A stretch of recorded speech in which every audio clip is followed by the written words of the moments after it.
यही कहा जब मैं आया हूं तो आप समझेंगे शायद ये मांगने आया है। मैं मांगने नहीं आया, लेकिन मजबूरी है हमारा। जिस तरह माजी में 75 साल में आपने हमारा हाथ बटाया है, कुछ अर्सा आप हाथ बटा दें। तो मैंने कहा मैं वादा करता हूं कि इंशाअल्लाह। ये जो पाकिस्तानवा का प्रधानमंत्री है वो कतर पहुंच गया है। क्यों? तो क्या हुई? शहबाज शरीफ साहब क्या करने गए? तो इसमें कोई बुरी बात है मैडम? मुझे सर हम अपनी हिफाजत तो कर नहीं सकते सर। उधर से हमें बीएलए ठोक रहा है, उधर से भारत आया, वो 4 चपेड़े हमारे कान के नीचे लगा के चला गया, और उसके बाद टीटीपी से अलग हमारी पिटाई हो रही है सुबह दोपहर शाम। तो सर हम जो खुद पिट रहे हैं, हम किसी दूसरे को कैसे मतलब पिटने से बचा सकते? शहबाज शरीफ भागा भागा कतर पहुंचा है। मुझे ऐसा लगता है कि यहाँ से फील्ड मार्शल भी कहीं ना पहुंच जाए। पाकिस्तान के लिए ये एक अपॉर्चुनिटी खुली है, जर्नैलों के लिए खास तौर। कर्ज लेने के लिए कि भाई कर्जा दे दो, तो वही अल्लाह के नाम पे बाबा को ही दे दे। ये वही सिचुएशन है या नहीं? आप मुझे बताएं, मैं क्या ये गलत कह रही हूँ? अच्छा, पहली तो बात में ये सोची थी कि इनको कहने की क्या जरूरत थी। अच्छा, फिर मैंने सोचा उन्होंने पहली बार तो कहा नहीं है, ये तो पहले भी कई बार कह चुके हैं। मतलब शहबाज शरीफ साहब ना इस मामले में जो है ना वो बिल्कुल बड़े हर चीज जो है ना वो खुल के बता देते, और बड़े मजे से बताते, और मजे ले लेके बताते, और ऐसा बिल्कुल लगता ही नहीं है कि कोई मईशत बन गई है कि 3-3.5% से ज्यादा अगर मईशत में तरक्की आती है तो पाकिस्तान में एक बदतरीन बहरान आ जाता है, करंट अकाउंट डेफिसिट आ जाता है, क्योंकि इंपोर्ट्स बढ़ती हैं, क्योंकि जो पूरी इकानमी है वो मुसाबकत पर मबनी ही नहीं है, वो दुनिया में कंपीट ही नहीं कर सकती। ओहो, सरपंच जी तो चल दिए, अब कौन उठाएगा गांव की जिम्मेदारी?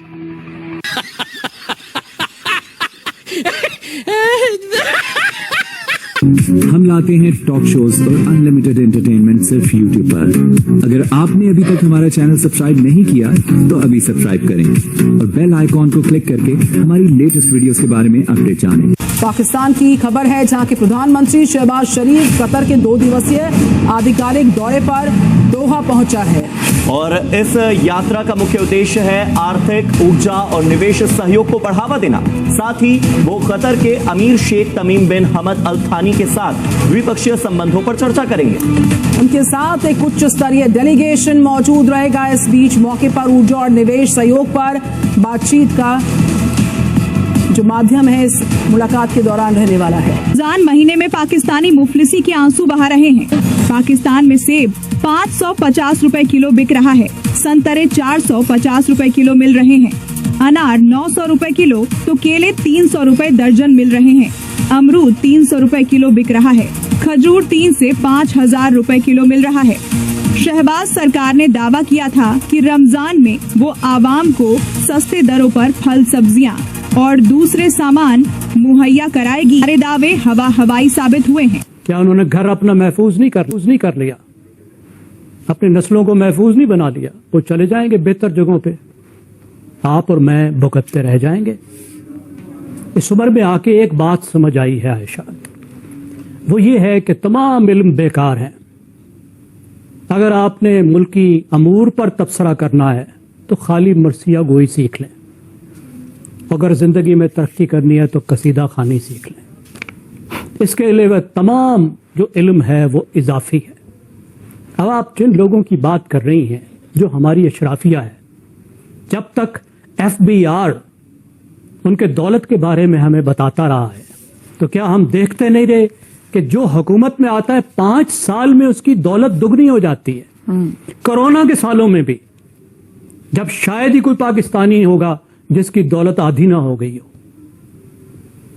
उनके अपने कारोबार जो हैं दिन दुगनी चौगुनी तरक्की करते हैं, और जो कौमी कारोबार उनके हाथ में है उनकी हालत यह है कि वो 1000 अरब रुपए सालाना का घाटा करते हैं। अपने मुआहदे कैसे करते हैं? जबरदस्त।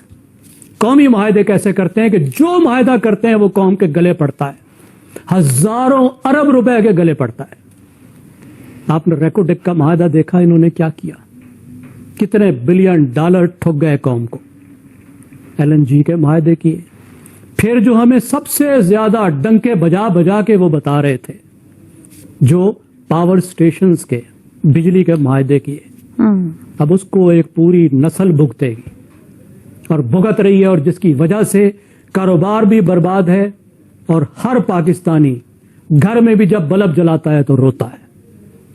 पाकिस्तान में गुर्बत से निकलने के लिए और जो 30 लाख लोग आ रहे हैं हर साल एम्प्लॉयमेंट के लिए, उनको नौकरियां देने के लिए 6% से ज्यादा की तरक्की चाहिए। वो यही कहने गए हैं कि मैं मांगने नहीं आया, मौका बड़ा खराब है, लेकिन मजबूरी है। और मैंने यही कहा, जब मैं आया हूं तो आप समझेंगे शायद ये मांगने आया है, मैं मांगने नहीं आया लेकिन मजबूरी है। यार बेकारी, आगे चल यार, आगे चल, आगे चल। कि ये जो आप कह रहे हैं मुस्लिम उम्मा की आपने रट लगाई है, उसके अंदर मुझे आप ये बताइए कि ना ईरान आपके साथ खड़ा है, ना अफगानिस्तान आपके साथ खड़ा है, और ना ही कोई सऊदी अरेबिया और यूएई की ट्रेड आपके साथ ज्यादा है इंडिया से बढ़ के, या सऊदी अरेबिया और यूएई के रिलेशंस इंडिया से कम है, आपसे ज्यादा है, ऐसा भी नहीं है। उनकी इन्वेस्टमेंट भी इंडिया में ज्यादा है, सारे इन मुस्लिम कंट्रीज की। टर्की पैसे मांगता है तो इंडिया से मांगता है, आपसे तो नहीं मांगता। आपको तो आप पैसे दे ही देगा थोड़े बहुत अगर उसके पास हुए। तो कौन सा ये मुस्लिम उम्मा आ गया? मुझे तो ये सुन के बड़ी हंसी आई। मैंने कहा घबराना नहीं है, लेकिन वहां पे घबराया जा रहा है, दबादब घबराया जा रहा है वहां पे। तो जी ये सिचुएशन हो चुकी है। मैंने जैसा कहा कि मुझे बिल्कुल एक्सपेक्टेशन नहीं थी कि ये वाला विजिट जो है ये इतना बड़ा एक बवाल पैदा कर देगा या भूचाल ले आएगा, लेकिन अब पता चला है कि इस भूचाल के आने की जो है वो रीजंस क्या है, जिसके ऊपर पाकिस्तान ये कोई एक कंसर्न है कि भाई ये जो एक अलायंस बन रहा है तो वो पाकिस्तान के खिलाफ बनेगा। पहले जो अलायंस एक बना हुआ है ऑलरेडी अफगानिस्तान और तालिबान का, उससे बड़ा खतरा तो ये अलायंस नहीं होगा आपके लिए। ये तो दूर है, ये तो उस रीजन के अंदर, मिडल ईस्ट के अंदर, या ये कि कुछ अरब कंट्रीज को भी अपने साथ मिला लेगा और स्ट्रॉन्ग अपना एक अलायंस बना लेगा, जो कि जरा ऊपरी सतह यानी हाई लेवल पर आप कहें कि आपको कोई वॉर होती है, कुछ इस तरह होता है, उसमें आपको जो है आपके साथ भी चाइना है और कुछ कंट्रीज हैं। लेकिन जो अफगानिस्तान और तालिबान टीटीपी का अलायंस इस वक्त बना हुआ है, क्या आपके लिए ये नरेंद्र मोदी और नेतन्याहू का अलायंस टीटीपी और अफगानिस्तान के तालिबान के अलायंस से ज्यादा बड़ा खतरा है? मुझे नहीं लगता, मैं नहीं समझती। देंगे ना अमेरिका की, ना चाइना की, ना ही किसी और कंट्री की।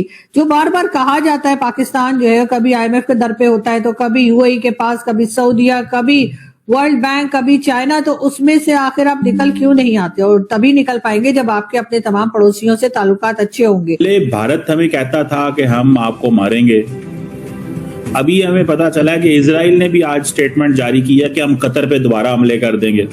पाकिस्तान के वजीर आजम सुना कतर गए हुए हैं उनको एश्योर करने में कि हम आपके साथ हैं। एक तो इस पे भी कमेंट कीजिएगा, और दूसरा इसराइल के वजीर आजम ने दोबारा कह दिया कि जिस तरह 9/11 पे के बाद अमेरिका ने उसामा बिन लादेन को पाकिस्तान में मारा था, इस तरह हमें भी हक है कि जहां जहां हमारे दहशतगर्द होंगे जिन्होंने हमारे मुल्क में हमले किए हैं, हम उनको ढूंढें और उन पे हमला करें। क्या कहेंगे? इजराइल क्या पाकिस्तान को थ्रेटन कर रहा है, कतर को थ्रेटन कर रहा है? What do you make of that madam? सबसे पहले तो सर बहुत शुक्रिया कि आपने इनवाइट किया, और दूसरा ये कि सर क्या मतलब ये अगर उन्होंने नेतन्याहू ने ये कहा है कि जहां जहां पर भी टेररिस्ट होंगे या ऐसे लोग होंगे जैसे कि 9/11 वाला हमारे यहाँ पाया गया था उसामा बिन लादेन, तो वहां पर अटैक करेंगे, तो हम ये क्यों समझ रहे हैं कि वो हमें ही कह रहे हैं? इसलिए कि हम तो मानते ही नहीं कि हमारे यहाँ कोई टेररिस्ट है। हम तो कहते हैं यहाँ कोई है ही नहीं। अगर कोई होता तो अभी तक हमने कार्रवाई कर ली होती। हमारे यहाँ तो जितने भी हैं ये तो सबके सब खिदमत गुजार हैं। ये तो बहुत मुल्क के लिए और कश्मीर के लिए और इस्लाम के लिए खिदमत कर रहे हैं। हमारा तो ये मानना है। तो आपको ये वीडियो कैसा लगा कमेंट बॉक्स में जरूर लिखिए। इस वीडियो को लाइक कीजिए, शेयर कीजिए, सब्सक्राइब करना ना भूलिए आपके चैनल EFCZ को। तो मिलते हैं अगली वीडियो में। जय हिंद।